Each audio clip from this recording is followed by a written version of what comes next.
আজ সকালে ঘুম থেকে ওঠার পর থেকেই দেখছি আকাশটা পুরো অন্ধকার করে রয়েছে, আর তার কিছুক্ষণের মধ্যেই তো মুষলধারে বৃষ্টি নেমে এলো। ওয়েদারটা ছিল বেশ ঠান্ডা ঠান্ডা, কিন্তু মনের মধ্যে একটা ভয় কাজ করছিল। আর এই ভয় মনের মধ্যে নিয়েই সমস্ত বাসি কাজকর্ম তো কমপ্লিট করে ফেললাম। আর তারপরে দেখো স্নান করে চলে এসেছি কিন্তু ঘরে। আর এসে দেখো একটু তো স্কিন কেয়ার করি, তোমরা সবাই জানো। আর প্রতিদিনের ওই বাসি কাজকর্ম দেখাতে দেখাতে আমি পুরো বোর হয়ে গিয়েছি, যে কারণে তোমাদের সঙ্গে আর বাসি কাজকর্ম শেয়ার করব না বলেই ঠিক করেছি। যাই হোক, এদিকে দেখো ফ্রিজে কাল মাছ এনে রেখেছিলাম, আর সেই মাছগুলো একদম বরফ জমে গিয়েছে। আর যে কারণে মাছগুলোর মধ্যে একটু জল ঢেলে আমি দেখো কিছুটা মাছ আলাদা করে নিচ্ছিলাম, যেহেতু এখন রান্না করব।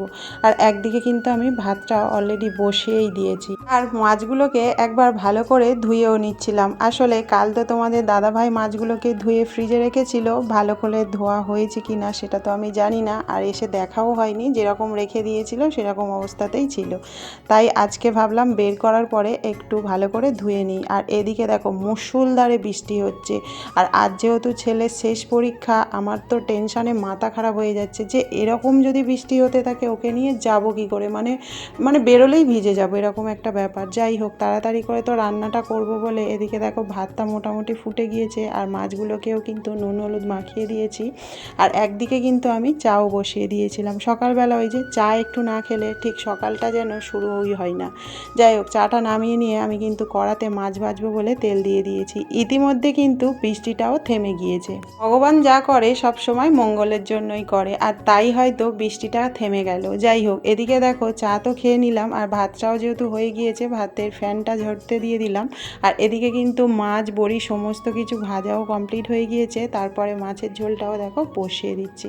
আর আজকে করব মাছ দিয়ে বড়ি দিয়ে আলু দিয়ে মাছের ঝোল, আর হচ্ছে ঢ্যাঁড়সের ঝাল। তো মাছের ঝোলটা তো বসিয়ে দিলাম তাড়াতাড়ি করে। আর তারপর ঢ্যাঁড়সটা কেটে পেঁয়াজ লঙ্কা সমস্ত কিছু কেটে রেডি করে নিয়েছিলাম। আর মাছের ঝোলটা হয়ে যেতেই ঢ্যাঁড়সটা কিন্তু তাড়াতাড়ি করে বসিয়ে দিলাম। ওই যে ছেলের আজ সকাল থেকে পরীক্ষা, আর সত্যি কথা বলতে যতটা মনে টেনশান কাজ করছিল তার থেকেও বেশি আজকের আনন্দ হচ্ছে, কারণ আজ ছেলের পরীক্ষা শেষ। আর সত্যি কথা বলতে কয়েকদিন হয়ে গিয়েছে আমি কোনো ভিডিও বানাইনি, কারণ ওই যে ছেলের পরীক্ষা চলছিল, যে কারণে আজ থেকে আবার ভিডিও স্টার্ট করব। যাই হোক, এদিকে দেখো রান্না তো আমার কমপ্লিট হয়ে গিয়েছে, আর টাইম যেহেতু হয়ে গিয়েছে তাড়াতাড়ি করে ছেলেকে খেতে দিয়ে দিলাম। আর বৃষ্টি থেমে কিন্তু প্রখর রোদ উঠেছে। যাই হোক, ভালোই হলো। আর এদিকে দেখো আমিও একটু টিফিন করে নিলাম, আর মাকেও দিয়ে দিলাম। আর তারপরে কিন্তু দেখো রেডি হয়ে নিয়েছি, ছেলেকে নিয়ে এখন যাব স্কুলে। আর এদিকে দেখো টাকা পয়সাও রেডি করে নিচ্ছে আর কি। আজকে একটা জিনিস কেনার ইচ্ছা আছে, তো দেখা যাক কতদূর কী করতে পারি, তো সেই ভেবেই আর কি বেরোচ্ছিলাম।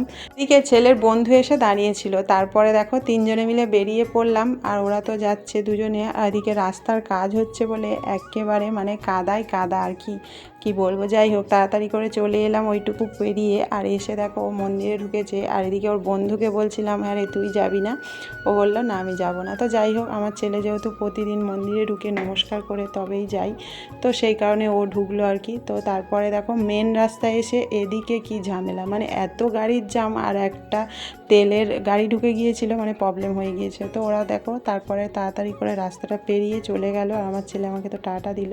আর এদিকে রাস্তায় কতটা পরিমাণে জল জমেছে শুধু দেখো। আর এদিকে সমস্ত গাড়ি লাইন বাই লাইন দাঁড়িয়ে পড়েছে, মানে এতই জ্যাম গাড়ি। তো এখান থেকে কিছুতেই পার হতে পারছিলাম না আমি, আর আমার বান্ধবীও পারছিল না।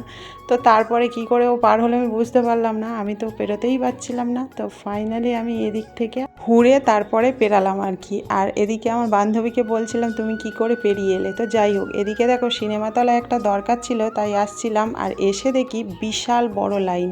তো প্রথম দিকে বুঝতে পারছিলাম না কিসের লাইন, তারপরে মনে পড়লো ওই যে গ্যাসের কেওআইসি করতে হচ্ছে, যে কারণে মানে মারাত্মক পরিমাণে ভিড়। কতটা ভিড় তোমাদেরকে তো দেখালাম, তোমরা আশা করি বুঝতে পেরেছো। যাই হোক, এদিকে দেখো সিনেমাতলার কাজ তো হয়ে গেছে, তারপরে স্কুলে এসে দেখি ওদের পরীক্ষাও হয়ে গিয়েছে। তো আমরা দেখো যাচ্ছি একটা দোকানে, ওই যে বললাম একটা জিনিস কিনবো, তো ফাইনালি দোকানে সবাই মিলে চলে এসেছি। এসে দেখো মিক্সিটা দেখছিলাম, তোমরা তো জানো আমার মিক্সিটা ভেঙে গিয়েছে। আর সত্যি কথা বলতে কোনো নতুন কিছু কেনার আনন্দটাই কিন্তু সত্যি কথা বলতে আলাদা আনন্দ হয় আর কি, মানে সেটা ছোট হোক বা বড় হোক, নতুন কিছু বাড়িতে এলেই তার আনন্দ কিন্তু সব সময়ের জন্য আলাদা হয়।